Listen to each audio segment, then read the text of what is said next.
Fairfax Station Museum is celebrating its 30th anniversary in conjunction with the 275th anniversary of Fairfax County.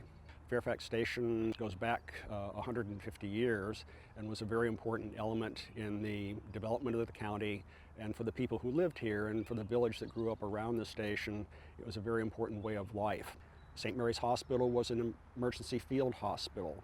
Clara Barton was here among a few volunteers who assisted federal soldiers in that effort.